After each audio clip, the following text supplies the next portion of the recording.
जब कोई सही मार्ग में चलने लगता है, दूसरों को सुख पहुंचाने की बात बोलता है, तो दैवी शक्तियां उसकी रक्षा में हो जाती हैं। वो अकेला नहीं रहता। जब कोई धर्म से चलता है, नाम जप करता है, दूसरों को सुख पहुंचाने की बात सोचता है, तो भागवतिक दैवी शक्तियां उसकी सहायता में हो जाती हैं। और जब कोई कुमार्गगामी होता है, गंदे आचरण में चलता है, तो उसका अवसर पर सगा भाई भी साथ नहीं देता है। दैवी शक्तियों की तो बात क्या जाने दो, जो उधर से, उसी उधर से प्रकट हुआ सगा भाई, वो भी त्याग कर देता है, उसका कोई साथ नहीं देता। इसलिए बनो, धर्म मार्ग में चलने वाले बनो, भगवान नाम स्मरण करने वाले बनो, सब दैवी शक्तियां तुम्हारी सहायता करेंगी बिना मांगे। कुमार्गगामी बनोगे तो दैवी शक्तियों की बात जाने दो, तुम्हारा कोई मित्र भी, तुम्हारा सगा भाई भी तुम्हारा साथ नहीं देगा, उसको भी रोक दिया जाएगा। भागवतिक सिस्टम बाधा पहुंचा देगा, वो तुम तक पहुंच ही नहीं पाएगा। महापुरुषों का प्रत्येक वचन भगवत प्राप्ति के लिए बहुत अमृतमय सहायक है। कह रहे हैं, अंधी करोमि भुवनम बधरी करोमि धीरम सचेतन मचेतनताम नयामि कृत्यम न पश्यति नये नहितम शृणोति धीमान धीतमति न प्रतिसंदधाति। जो व्यक्ति बात बात पे क्रोध करता रहता है, वो अपने भजन को छीण कर देता है, उसका भजन फलदायी नहीं हो पाता। अंधी करोमि, वो अंधा हो जाता है और ऐसे बात बोल देता है, ऐसी क्रिया कर देता है, ऐसी चेष्टा करता है, ऐसा संकल्प बना लेता है, उसका भजन क्षीण हो जाता है। क्रोधी पुरुष का भजन क्षीण हो जाता है, वो भगवत प्राप्ति कराने में समर्थ नहीं होता। अंधी करोमि भुवनम बधरी करोमि, गुरुजन उसे बोले समझावें तो उसको गुस्सा आ जाएगा, वो बहरा हो जाता है, उनकी बात नहीं सुन, वो अंधा हो जाता है, वो चेतन होते हुए जड़ हो जाता है। बस वो मैं ऐसा कर सकता हूं, मैं ऐसा कर दूंगा, वो अपने परम कर्तव्य को भूलकर अहित की बात बोलना लगता है, गाली गलौज करना। इसलिए बुद्धिमान पुरुष को चाहिए, जो भगवत प्राप्ति करना चाहता है, इस क्रोध रूपी शैतान से बचे। ये आ गया तो ना गुरुजनों की बात सुनेगा, ना देखेगा, ना समझेगा, जड़ जैसा हो जाएगा और बहुत गंदी गंदी बातें बोलने लगे, गाली गलौज, अपराध प्रवृत्ति, हिंसा आदि। जो उपासक भगवत प्राप्ति करना चाहता है, इस क्रोध से बचे। क्रोध बहुत ही हानिकारक है। ये बहुत अच्छा रहेगा, बहुत पक्के हो जाओगे। जब घर से निकले तो जन्मभूमि से थोड़ा ही निकले थे कि मन ने डरवा दिया, भोजन कहां करोगे, कौन देगा भोजन। ये तो अभी तो शुरुआत ही हुई, किसने हमारा साथ ही देना बंद कर दिया, बिल्कुल घबराहट पैदा कर दी। कहां रहोगे, कौन तुम्हारा पालन पोषण करेगा, कौन तुम्हारी रक्षा करेगा, इतने प्रश्न उठा दिए, पर कदम नहीं रुका, खड़े नहीं हुए, भागे। कहीं कोई जग न जाए, कहीं कोई देख न ले, तो भागते गए और उत्तर देते गए मन को, प्रभु जहां जैसे रखेंगे वैसे रहूंगा, प्रभु भूखे रखेंगे तो भूखा रहूंगा, प्रभु अगर पिटवाएंगे तो पिट लूंगा, प्रभु मरवा डालेंगे तो मर जाऊंगा, कदम पीछे नहीं लौटाऊंगा। पता नहीं पूर्व का कुछ होगा ऐसा। वही शब्द पूरे जीवन भर उत्तर देता रहा इस मन को। जब इसने पछाड़ मारने की कोशिश की, ता उसको वही उत्तर नहीं, तो कदम आगे बढ़ते चले गए। महासहानि दुखानि सुखान्युन्मादकानि वा। अब कोई दुख नहीं है। क्यों? जैसे अपनी घर आ जाए और पता चले गाड़ी बिगड़ गई, तो सुख होगा इस बात का कि गाड़ी को तो बिगड़ना ही था, पर घर आके बिगड़ी ये बहुत हुआ। अच्छा, अगर कहीं रास्ते में बिगड़ जाती तो गड़बड़ हो जाता, फिर पता नहीं अंधेरा हो जाता और हम अपने घर तक नहीं पहुंच पाते।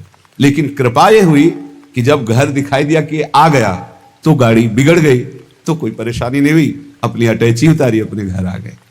ऐसे महासुखानी, पक्का विश्वास करो, यदि आप पहले से तैयार रहोगे दुखों से लड़ने के लिए, तो आप कभी प्रश्न नहीं करोगे कि हमारे साथ भगवान ऐसा क्यों कर रहे हैं। और अगर ये प्रश्न आ गया कि हमारे साथ प्रभु ऐसा क्यों कर रहे हैं, तो ना आप शरणागत हो और ना आप भगत हो। ये प्रश्न भक्त के हृदय में नहीं होते, बहुत बार सुन चुके हो। ये प्रश्न नहीं होते कि आपने दुख क्यों दिया, आज तक किसी भक्त के मुख से ऐसा नहीं निकला, आपने ऐसा क्यों किया, ये प्रश्न नहीं निकला। ये प्रश्न निकलता है जिसकी शरणागति पुष्ट नहीं होती, जिसका आत्मसमर्पण नहीं होता। तो हम पहले से महापुरुष जनों के वाक्यों से पुष्ट करते हैं, यदि आपको अभी शरीर स्वस्थ है तो खूब भजन कर लो, आगे दुख आने वाला है। लिख लो अपने लोगों की क्या भजन साधना है, जो रात दिन दिव्य भजन करते रहे। उनके जाते जाते शरीर में पूज्य पाद उड़िया बाबा जो 18 घंटे पद्मासन, 18 घंटे एक आसन में बैठे, उन महापुरुष के गुदाद्वार में ऐसा चटक गया था। वो जो भी नाम हमें तो याद नहीं है, ये इन नामों में नहीं है जो अभी लिए जाते हैं, गुदा रोग से संबंधित जो बड़ा पीड़ा देने वाला रोग होता है, पर वो होता इन्हीं गुदाद्वार के अंतर्गत, बहुत पीड़ा। पर वो ऐसी स्थिति में भी पद्मासन में अपने आसन में बैठते थे, कोई औषधि प्रयोग नहीं। बोले इसका तो केवल ऑपरेशन होता है, बोले कोई जरूरत नहीं, कई महीने तक पीड़ा देता रहा, फिर गायब हो गया। क्यों? क्योंकि उतना ही प्रारब्ध है, वो जहां अपना कष्ट भुगवा दिया खत्म हो जाएगा, बिना औषधि के खत्म हो जाएगा। हिम्मत रखना, बड़े बड़े महापुरुषों के शरीरों में कष्ट आया है तो पहले से तैयारी कर लो। भला हम कष्ट की तैयारी क्यों कर लें? क्योंकि हमें सुख भोगना है। देखो, जन्मभूमि से 5-7 कोस गंगा जी, नंगे पैर से जाया जाता था गंगा स्नान करने। छोटे छोटे बच्चे थे, साजा नंगे पैर चलाया जाता, क्योंकि गंगा स्नान करने जाए, बड़ा भाव रहता है, पवित्र भाव, जाके साष्टांग दंड। तो ये गर्मी सहते हुए नंगे पैर जा रहे हैं, गंगा स्नान करके फिर नंगे पैर आ रहे हैं। क्यों? क्योंकि गंगा जी पाप हारणी है। पाप नष्ट होगा तो क्या होगा? बोले सुख मिलेगा। सुख की लालसा से इतना कष्ट सह रहे, निर्जला एकादशी रह रहे हैं, एक बूंद पानी नहीं पी रहे, कष्ट सह रहे। ये कष्ट क्यों सह रहे? बोले इससे भगवान की भक्ति मिलेगी, पाप नष्ट होगा, हृदय में शांति सुख मिलेगा, धर्म बनेगा। जानबूझ करके जो कष्ट सहा जाता है, उससे जो जानबूझकर पाप किए गए वो भस्म हो जाते हैं। तो हम पहले से महासहाने दुखानी, भक्ति मार्ग में चलने के लिए पहले से कमर कस लें। हमारा अपमान होगा, हमारे शरीर में असाध्य रोग हो सकता है, हमें कोई भारी संकट विपत्ति घेर सकती है। क्यों? क्या भक्ति मार्ग वाले को ही मिलता है? नहीं, भोगना तो सबको पड़ता है, पर भक्ति मार्ग वाले को तैयारी इसलिए करनी कोई लड़खड़ा के रुक न जाए, उसको इस क्षेत्र को क्रॉस ही करना है। इतना सबको क्रॉस करना पड़ता है। जैसे आगे की यात्रा बड़ी सुखद है, पर 1 किलोमीटर बहुत कष्टप्रद है, तो आप पहले तैयारी कर लीजिए, जल पी करके खा पी के तैयार कर कि अब हमको 1 किलोमीटर कष्ट में व्यतीत करते हुए दौड़ना है, ऐसे जाना होता है इस मार्ग में। तो खा पी के शास्त्रों का स्वाध्याय करके, सत्संग सुन करके, संतों के चरित्र सुनकर हम परिपक्व होते कि ऐसी भीषण कष्ट की अवस्था में भी मुझे भजन करना है। और भाग पड़ो, रुको मत। देखो, अगर इस मार्ग में तुम्हें जीतना है तो एक जिद्दी स्वभाव बनाना होगा। ये हमारे अनुभव की बात है। बड़े महापुरुषों के जीवन दिनचर्या को देखकर उसी का नकल करने की कोशिश की, अनुसरण करने की कोशिश की कि वैसे ही चलना है। कैसी भी परिस्थिति हो, हमारी दिनचर्या नहीं टूटनी चाहिए, बस आप जीत जाओगे। जरा सा कुछ शरीर में होता है तो कहां है वो, दिखाई नहीं, थोड़ा शरीर अस्वस्थ है, ये विषयी पुरुषों का होता है।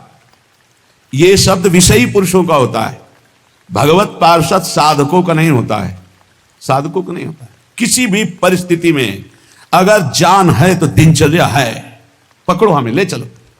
नहीं ऐसे चलने लायक नहीं, चलो व्हील चेयर में बैठा लो, ले चलो, ये हमारा टाइम है चलने का, चलाओ। बिल्कुल जिद्दी स्वभाव, किसी की ना सुनना, अपनी दिनचर्या को भगवान मान करके चलना, बस जीत जाओगे, जीत जाओगे। कोई भी परिस्थिति परास्त नहीं कर सकती, कोई भी परिस्थिति। केवल आप बल रखो अंदर भगवान का, और अपनी दिनचर्या को प्रमाद स्थिति में मत देखो। नहीं, ये तो बहुत बड़ी हानि हो जाएगी, मेरे मन को ये प्रमाद करने की आदत बन जाएगी, ऐसा नहीं होगा। हमने बड़े महापुरुषों को देखा, दिनचर्या भगवान का स्वरूप। कैसी भी परिस्थिति में यदि दिनचर्या को आपने टालना नहीं सीखा तो जीत जाओगे। हम जहां खड़े होते हैं वहीं खड़े होंगे, जिस टाइम खड़े होते हैं उसी टाइम खड़े होंगे, जिस टाइम बैठना उसी टाइम बैठेंगे, जिस टाइम लेटना उसी टाइम लेटेंगे। हर काम घड़ी से होता है, 1 मिनट का अंतर कभी नहीं। तो ऐसे नहीं, लड़ना सीखो, हारना नहीं। बड़ी भीषण गर्मी है, पहली बार सृष्टि में गर्मी पड़ रही है। ये गर्मी कटती थी काशी के घाटों में, जहां नीचे पत्थरों से लपट उठती थी। पीने के लिए बिस्लरी नहीं, गंगा जल, जो ऊपरी तह में गंगा जल खौलता हुआ ऐसा गर्म दिखाई दे। गंगा जल के 2 स्वरूप होते हैं, जैसे सर्दी में ऊपर एकदम ठंडा, नीचे इतना डुबकी लगाओ गर्म, और गर्मी में है ऊपर गर्म नीचे ठंडा। वो हम लोग वहां रहे तो पूरी प्रक्रियाएं सब पता है। दिन में पंडों की छतुरी, और रात में ऐसे बस वही मार्किन जो पहने वही बिछा ले, आग, पसीना पसीना पसीना। ठीक 2 बजे वो दुप दुप वाली घड़ी छोटी, बस सुरदिन सरया जल्दी विश्वनाथ। अपने जीवन को ऐसा बना लो मजबूत, कोई भी रोग दोष दुख विपत्ति संकट प्रभु के चिंतन से ना हटा पावे। वो देखते हैं, प्रभु देखते हैं मेरे लिए कितना समर्पण है, मेरे लिए कितना। अब तो कष्ट है ऐसा, आप आराम से शयन करना सीखे अगर, तो आप साधक नहीं हैं। आज तक कभी चलो सोया जाए ऐसा दिमाग में रख के नहीं लेटा गया है। करवट लिए बैठो, मंत्राकार वृत्ति, सीधे लेटे मंत्राकार वृत्ति। अब जब आ गई नींद, आ गई, अपने समय से फिर उठ गए। हम सोने के लिए नहीं लेटते, हम लेटकर भी भजन करते हैं, भजन के लिए लेटते हैं। हम इसलिए बता रहे हैं कि इसको पकड़ो, यही तुम्हारी लड़ाई है। जब तुम खाली लेटोगे सोने के लिए, तो काम वेदना और नाना प्रकार के विषय चिंतन उस समय हावी होंगे। और जब तुम भजन करते हुए भजन की वृत्ति में लेटोगे, तो लेटे लेटे मंत्र सुन रहे हो, भजन कर रहे हो, कब सो गए आपको पता नहीं चला, निर्विकार स्थिति में। और जब जगोगे तो निर्विकार स्थिति में। और ऐसी स्थिति में जब स्वप्न आएंगे तो निर्विकार भजन वाले महापुरुषों का सानिध्य, भगवत प्रेमी संतों का संग। कैसे तुम्हें बताएं, एक से एक, कोई दिन ऐसा नहीं जिस दिन एक से एक महापुरुषों का मिलन ना हो, एक से एक महापुरुषों का मिलन। क्यों? भगवान सब रूपों में है, उन्हीं की शरण में, उन्हीं का निरंतर चिंतन है, तो वो अपने भक्त का मनोरंजन करते हैं। भक्तों का मनोरंजन किससे होता है? भगवान से। भक्त जन मनोरंजन भगवान का नाम। तो कैसे मनोरंजन? जैसे आदमी थक जाता है तो बोले अभी लगाओ थोड़ी देर देखे, तो भक्त को विश्राम देने के लिए भगवान क्या करते? स्वप्न में अपनी दिव्य लीलाएं, कभी किसी भक्त का सानिध्य, कभी वो जगह परमानंद में डूब रहा है, आज तो हमें कबीरदास जी के दर्शन हुए, आज तो हमें महापुरुष के, आज राधा बाबा के दर्शन, एकदम आनंद मगन। आज तो प्रभु देखो कैसी लीला दिखाई, बड़े बड़े दिव्य भाव। कब? जब शयन करने के लिए शयन नहीं कर रहे, भजन करते हुए शयन कर रहे हैं। जितना हमारा समय है लेटने का, बस उतना ही समय है, उसके अलावा नहीं। थक गए होगे आप, लेट जाओ। आसपास जैसे सेवा में जो रहते हैं, हाँ ठीक लेते जाएंगे, अभी 35 मिनट है लेटने वाले समय को। फिर खड़े हुए 4 कदम चल के आए, फिर बैठ गए, पूरा हो जाए, बिल्कुल समय हो गया। कांटे पे समय आया, लेट गए, कांटे पे समय आया, उठ गए। इससे आपको वो पावर मिलेगा जो आपको परास्त नहीं कर सकता। जब साधक के सुनते को थोड़ा स्वास्थ्य आज अनुपस्थित इसलिए हैं, साधक का मतलब होता है कि उठ के चल ना पावे तो ये भाई हाथ जोड़ो 2 जनों से, हमको उठा के वहां ले चलो। उपस्थिति अनिवार्य है, हम वहां उपस्थित रहेंगे, हमारा समय उपस्थित रहने का है। बैठ नहीं पाएंगे तो सीढ़ी में लेट के सुनेंगे, लेकिन हम वहां उपस्थित रहेंगे।